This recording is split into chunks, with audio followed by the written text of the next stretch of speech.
Eu me chamo Norma, eu sou socióloga, eu sou de Belém do Pará.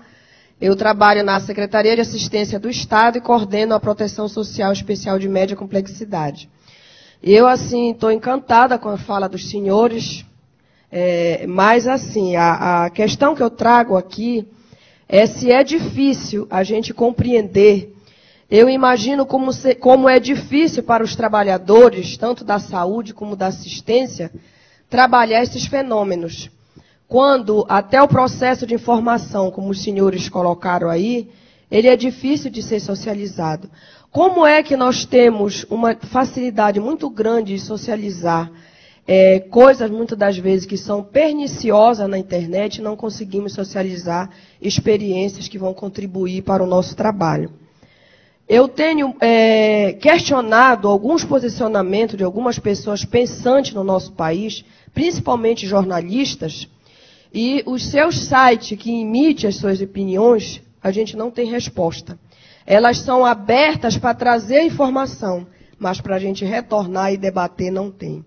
A minha pergunta para os senhores é: como é que a gente vai empoderar os nossos trabalhadores que estão na assistência e que estão na saúde ou em outras frentes de trabalho para trabalhar o fenômeno da droga?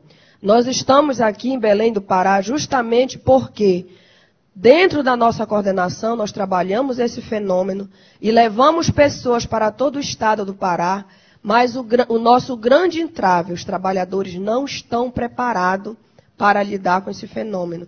Nós não conhecemos o fenômeno da droga e como é que, como o professor acabou de dizer, que nós queremos humanizar o humano, e como é que nós vamos enfrentar a droga se nós, trabalhadores, não conhecemos o fenômeno? E que eu acho que momentos como esses seria de grande riqueza para nós, se também nós pudéssemos estar contemplando com alguns trabalhadores que estão lá na ponta e que estão sofrendo, porque muitas das vezes é em cima deles que está a resposta. É ele que vai dar a solução. É a assistência e a saúde que vai combater o fenômeno. Queria que os senhores comentassem. Vamos fazer uma única rodada, tá? Pessoal, pelo adiantador. Então, quem quiser, não vamos passar para a mesa agora. Vamos passar... Tá funcionando? Tá. Então, quem gostaria mais de intervir?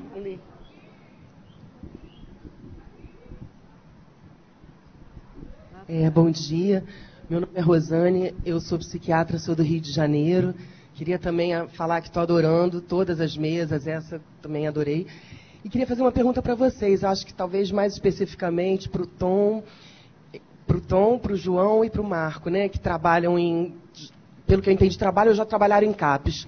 Como é que vocês veem a situação, por exemplo, parece que é consenso, né, que nem todo usuário de drogas precisa de tratamento, né?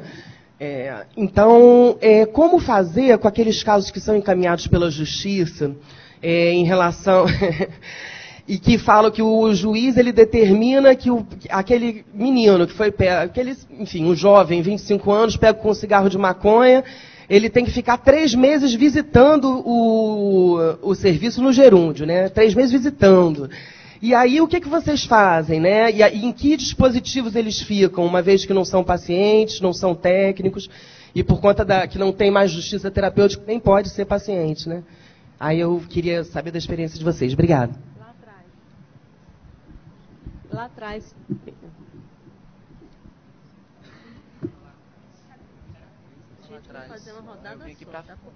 Gente, boa tarde. Primeiro, Marcos, só tirar uma dúvida, assim, que eu fiquei meio que espantado. O número de CAPS AD lá no município do Rio de Janeiro é um só, que tu falou. CAPS AD, 5, né? E um só AD3, né? Olha só, eu acho uma loucura, porque assim, eu venho do município lá de João Pessoa, que a gente tem 700 mil habitantes, tem 2 CAPS AD3, e a gente não está dando conta da história toda, né? Então, aí tu vem com esse relato aí, um município muito maior, muito mais gente, entendeu? Então, é super complicado. Salvador também Mas aí eu vou me apresentar, meu nome é Leandro e trabalho atualmente em um CAPS AD3 do município de João Pessoa, participo de um coletivo autônomo de redução de danos, também nesse município, que é o CARD, tá? E talvez seja mais específica agora essa questão para o Tom e para o João, em relação em algumas possibilidades de dar voz aos usuários que frequentam alguns serviços dispositivos. E, ao mesmo tempo, eu estava meio inquieto ali, que a gente vive uma realidade também de uma certa, vamos dizer, institucionalização dessas pessoas dentro dos CAPs. Né? É uma coisa que também é um certo retrocesso, porém é um retrocesso meio repaginado, né? É um retrocesso meio que velado, mas que isso existe sim ao longo de todo o território nacional. Né? Então, nesse sentido, é uma questão que precisa ser colocada também e que o Tom falou muito bem em dar voz, né, a essas pessoas que estão nos serviços. Mas o que está preocupando muito lá no território, lá em João Pessoa, lá na cidade de João Pessoa, na capital da Paraíba, é justamente algumas articulações que a gente não consegue fazer em termos práticos, em termos mais formais do próprio processo de gestão. Então, se eu tenho em todas as políticas, né, nacionais de álcool e outras drogas, de 2003 a 2005, alguns componentes que permeiam essas políticas, como, por exemplo, a categoria de intersetorialidade. E acaba todo mundo falando da intersetorialidade, mas aí a intersetorialidade acontece muito no aspecto informal. E entra gestão, entra funcionário e sai funcionário, acaba a coisa não tendo uma continuidade. Então, queria escutar um pouco de vocês como é que, nesse sentido, a gente pode pactuar formalmente algumas estratégias intersetoriais, já que a legislação brasileira comporta isso. Mas na prática, na efetividade, a gente não consegue, visto que a voz dos usuários, de alguma forma, clamam por isso, né? Não dá para ficar com eles só dentro de um dispositivo como o CAPS-AD, senão a instituição vira total também. Era isso. Gente, eu vou pedir brevidade, por favor, né? Porque nós estamos bastante avançados na hora. Lá atrás tinha uma pessoa. Era ele. Você? Mais alguém? Que mudou de lugar.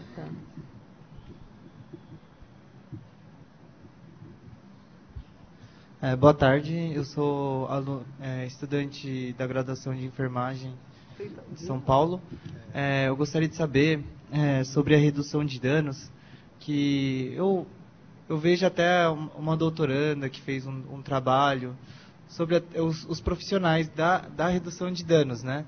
Embora a gente fale para baixar a vulnerabilidade, para que tenha compreensão do usuário de drogas como pessoa, eu acredito que o melhor método é a redução de danos.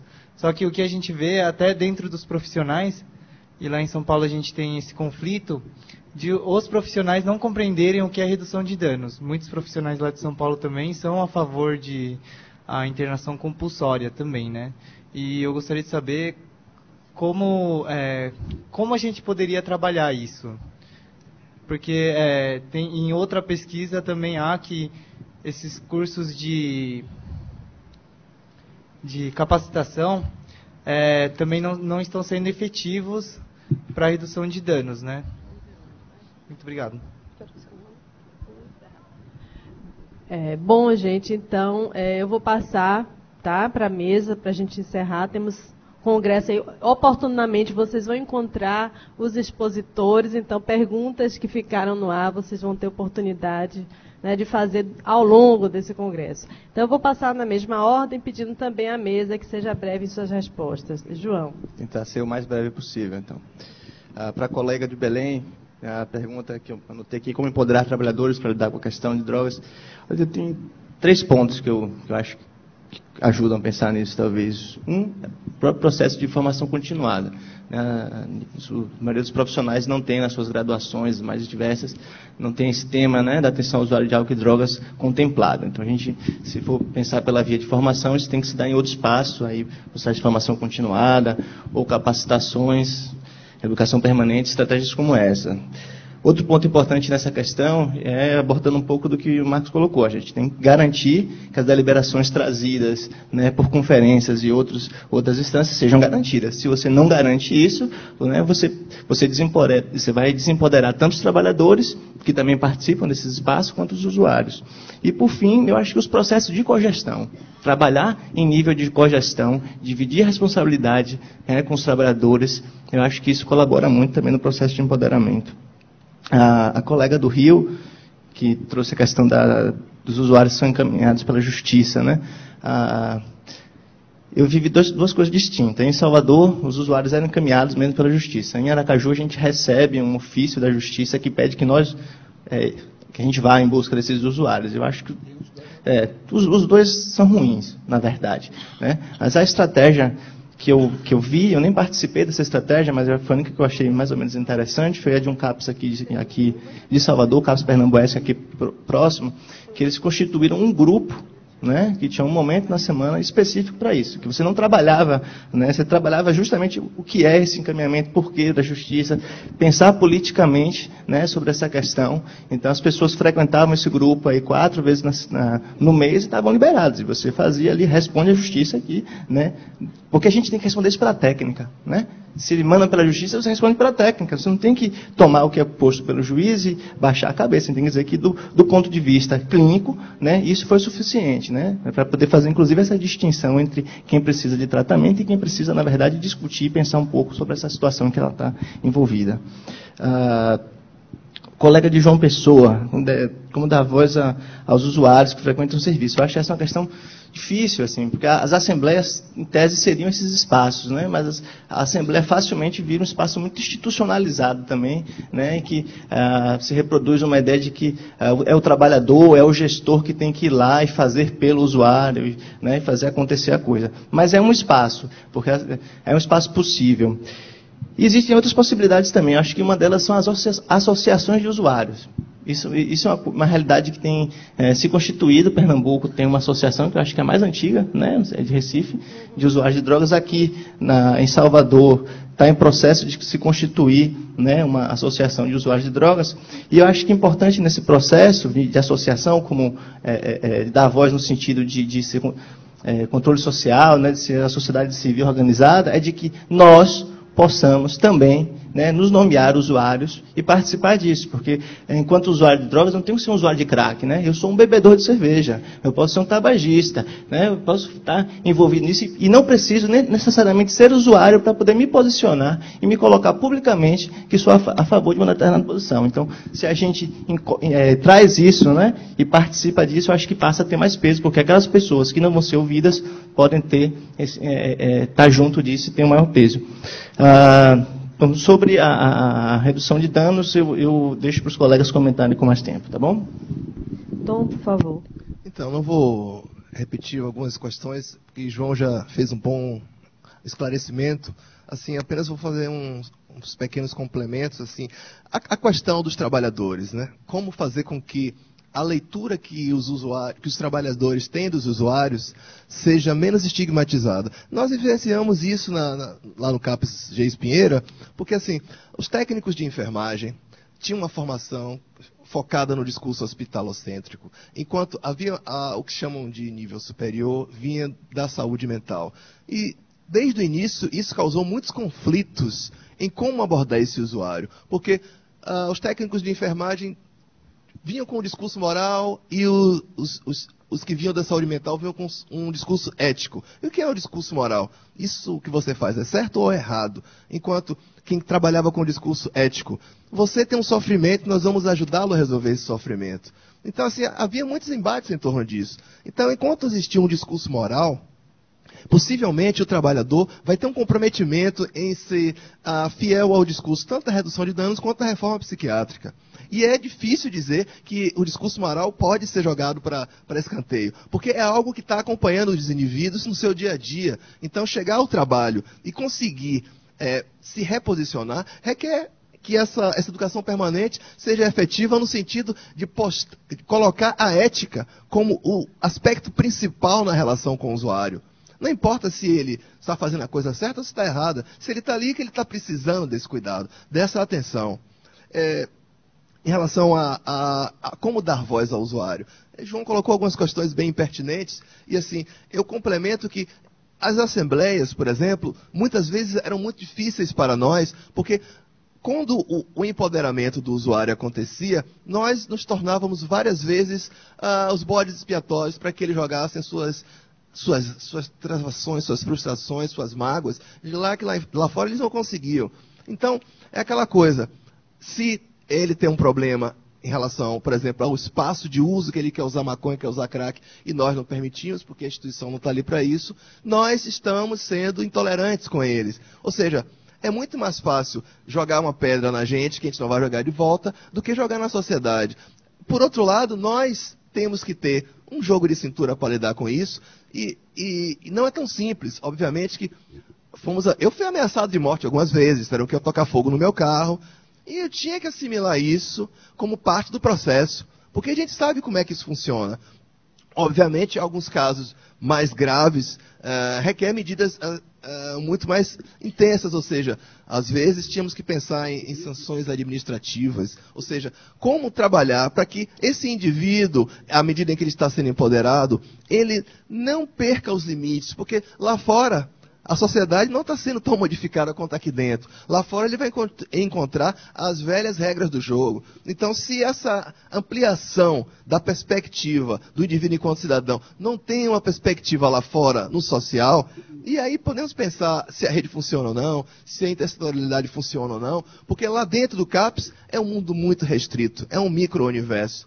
Lá fora é onde a vida acontece. Em relação à institucionalização dos usuários, muitas vezes vimos alguns usuários chegando, ficando, e percebemos que ali estava muito cômodo para eles. E eu muitas vezes chegava, rapaz, é o seguinte, a vida acontece lá fora, aqui é só um pit stop. E assim, eu enquanto técnico de referência, muitas vezes, assim, nos PTS, e eu costumava dizer que, para mim, o PTS, o P não significa nem projeto, nem plano. É um processo terapêutico singular, mas que aqui você só tem um tempo para fazer um pit stop. A vida acontece lá fora, e às vezes um usuário intensivo, eu reduzia o tempo dele para semi, e eles ficavam indignados comigo, que lá fora eles vão voltar ao uso abusivo, etc. Tal. Certo, mas você tem que saber segurar a onda. Lá fora é que a vida acontece. Você fica aqui como se fosse um piquenique, 5 dias por semana, só jogando carta, jogando dominó, não é a vida, sabe? Então a gente tem que ter uma certa firmeza nesse momento de dar os limites também. Então, assim, eu acho que mais ou menos essas questões aqui eu poderia trazer e passar a bola adiante. Era... Bom, como a gente já adentrou ao reino da hipoglicemia, né, e a gente, e daqui a pouco a mesa corre o risco de apagar a luz e fechar a porta, porque todo mundo já foi, né? Mas brincadeira. É o seguinte, não vou repassar as falas que me antecederam, que foram muito pertinentes. Eu queria colaborar só em 2 questões, né? A questão do empoderamento dos trabalhadores e a questão dos usuários. Eu ainda acredito naquela velha máxima freudiana de que saber é poder, né? Isso não é algo em absoluto, né? Não é porque a gente sabe que a gente vai conseguir ter e exercer poder, mas é um passo fundamental para, ok? Bom, como é que a gente faz isso? A gente acha que pode se empoderar, a princípio, só por aquilo que a gente está fazendo no plano do imediato, no território, no espaço de trabalho. E se esquece, às vezes, que podem estar existindo experiências, talvez a 2, 3, 4 mil quilômetros, ou do outro lado do mundo, que são exitosas e que, em parte, podem inspirar mudanças na minha forma de trabalhar aqui e agora. Para isso, não é só ir à busca de artigos acadêmicos, né, literatura especializada, eu não estou falando disso. Estou falando de uma outra coisa, eu estou falando da experiência viva, eu estou falando daquilo que está acontecendo agora e que ainda não ganhou visibilidade, que ainda não foi publicado na forma de um artigo ou num capítulo de livro qualquer. Então, para isso, hoje, existe várias inteligências coletivas sendo estruturadas, sendo formadas. A gente usa uma delas o tempo todo sem se aperceber disso, que é a tal da Wikipédia, né? Os trabalhadores de saúde no Brasil hoje têm expressões de inteligência coletiva. Eu convido vocês, aí fazendo propaganda, a visitarem a Rede HumanizaSUS, www.redehumanizasus.net. Né? Facinho de guardar, redehumanizasus.net. Quem não conhece ainda, vai encontrar lá muito texto, muita coisa já consolidada nos últimos 5 anos. E o que a gente encontra ali na maior parte dos textos que estão consolidados dentro dessa rede é a experiência viva do trabalhador do SUS. Por exemplo, Denis Petuco, que foi citado agora há pouco, né? ele tem alguns textos que ele já publicou nessa rede. Então, a questão da política de drogas no Brasil hoje palpita, é um dos temas que palpita na rede Humaniza SUS, ok? Então, basta entrar nessa rede, se cadastrar e começar a participar dela e, em algum momento, produzir, escrever da própria Lavra o que está acontecendo no seu território. Então, nesse exato momento, pode estar acontecendo uma experiência maravilhosa, lá hipoteticamente em Corumbá, né? E que foi divulgada nessa rede. Aí você olha e diz, opa, que legal, né? Quem sabe eu tenho um certo espaço de experimentação se eu compartilhar isso na próxima roda, né? E as pessoas podem se motivar a buscar novas formas de fazer. Nós não precisamos fazer isso, novas formas de fazer. O juiz mandou o menino lá para o serviço, porque encontraram um baseadinho na mochila, né? Existem inúmeras coisas que esse garoto pode estar trazendo, além desse, entre aspas, problema, né? Ele pode estar vivendo conflitos de toda ordem, ele pode estar sendo vítima de bullying ou praticando bullying na escola onde ele está, ele pode, né? Várias possibilidades. Se a gente for além do baseado e buscar conhecer essa pessoa, a gente pode atuar em questões que são infinitamente mais importantes, né, daquilo que o juiz encaminhou, né? Então, ser guerrilheiro de clínica ampliada, né? Quer dizer, começar a buscar coisas que transcendam meramente a queixa que levou, né, a pessoa até o trabalho. Empoderar, dar voz aos usuários. Tenham a coragem de incluí-los nas rodas de gestão e planejamento do trabalho. Né? Hoje eu acho o usuário um nome tão bonito, né? Só que infelizmente parte de nós, trabalhadores de saúde, lidam com os usuários como se eles fossem pacientes no sentido clássico da palavra.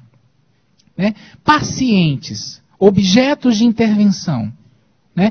E de vez em quando esse paciente, esse objeto de intervenção, ele fica querelante. Né? Para que serve isso? Por que eu vou fazer aquilo? Né? E boa parte das vezes, talvez a gente fique meio reticente a esse tipo de postura. Né? Ecos da nossa formação de ênfase positivista biomédica se incomodam com isso. Né? Só que a gente tem que radicalizar. Né? Ora, nós queremos dar voz, existe até uma certa prepotência nessa expressão. Olha, nós estamos dando voz, nós estamos oferecendo o espaço. Isso não é parceria. Né? Nós temos que estabelecer diálogo. E só se dá diálogo se nós realmente transformarmos o nosso espaço em ágora. Em locais onde a gente pode começar a pactuar com aquele que a gente atende, né? Efetivamente o que nós fazemos juntos com ele. Obrigado. Bom, eu também vou ser bem rápida, não vou repetir, né, eu concordo com as colocações que foram feitas. Eu queria um pouco pegar o fim, né, a última frase dele, né, em fazer junto com. Né, e aí eu acho que Pernambuco traz uma história, uma experiência diferente do Rio, que não tem efetivamente essa política de higienização. Né, a questão hoje da droga está na Secretaria de Desenvolvimento Social, quebrando essa questão da saúde e da justiça, onde se tem equipe de rua, educadores de rua, redutores de danos, a questão do abrigamento, do aluguel social, isso pago com recurso do próprio Estado, além, né, desse programa do Centro da Juventude de qualificação e de profissionalização dos jovens.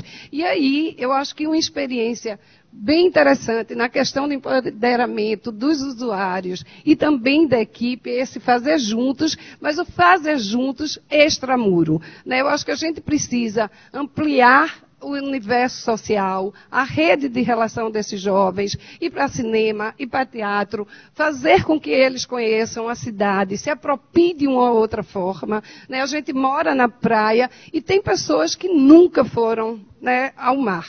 Então, eu acho que a gente precisa, né, trabalhar fora, né, das instituições. Eu acho que aí, de fato, nós nos empoderaremos e também, né, as pessoas às quais a gente vem dedicando a nossa atenção e o nosso trabalho. Tá? Obrigada.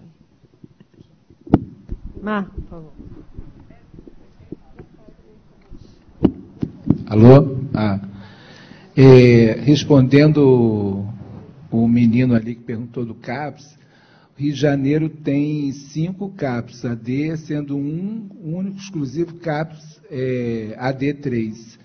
A gente vem fazendo uma parceria com o Ministério Público, né, porque não dá mais nada para fazer, porque tudo que entra no campo da judicialização, a gente já está lá dentro, não tem jeito. Entendeu? E a judicialização até para brigar com relação à internação compulsória, né, porque usuários nossos foram pegos, foram levados. Né? Então, a gente tem se mobilizado muito dentro do território, o território já a cidade, né, mas o território micro da adjacência que a gente trabalha.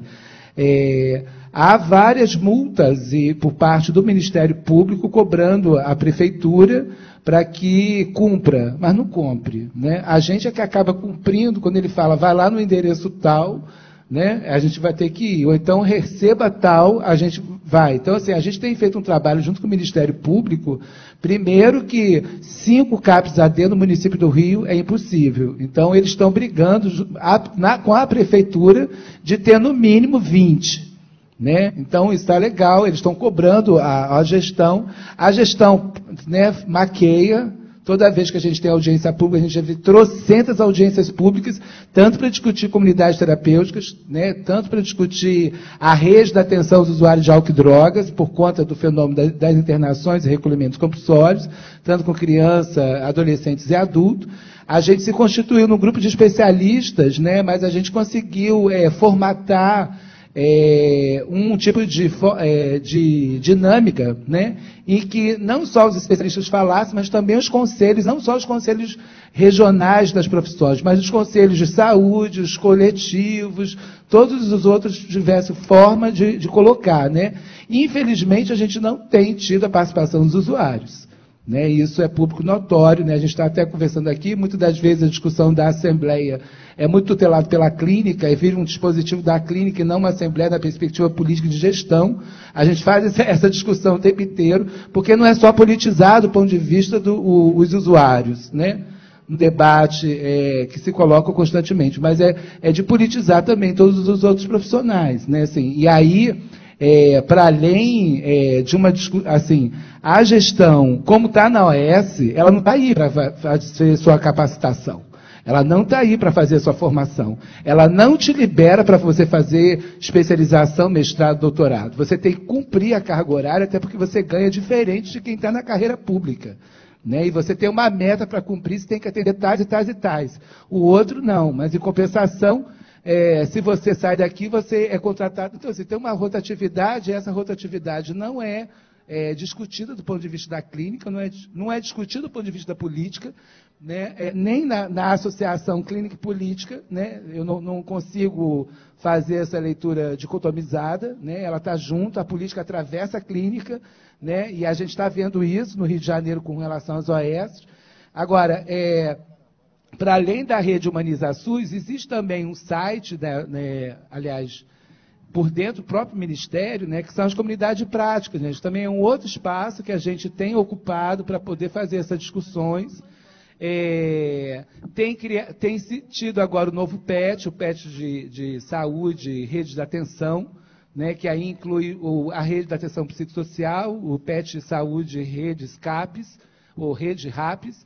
A gente tem trabalhado, eu acho que enquanto universidade é um problema, porque a gente nunca tem a educação no debate. A gente acabou de sair agora em setembro de um seminário que o Ministério da Saúde chamou para a discussão da formação em saúde mental, em particular para radicalizar a formação das RAPs, né? E a gente não teve a presença da educação. Né? A gente só tem a presença do Ministério. Então, assim, essa conversa, saúde, educação, saúde, assistência social, educação, saúde, justiça, né? Ela não acontece, né? Ou seja, a intersetorialidade é muito mais. A gente sofre muito do ponto de vista do território, porque a gente vê que ela é uma estratégia discursiva. Ela é muito mais uma estratégia discursiva, um consenso discursivo, do que se efetivar isso em forma de projeto no chão da fábrica ali do território. Né? Então, assim, é complicado. A gente teve uma experiência no Boré, um complexo territorial que tem 7 comunidades, né, faveladas, passou um processo de pacificação, muita gente morreu, foi violado de direito, né, entrou o caveirão, matou gente, sei o quê. A gente acompanhou tudo isso, porque a gente estava ali na estratégia dando matriciamento de saúde mental.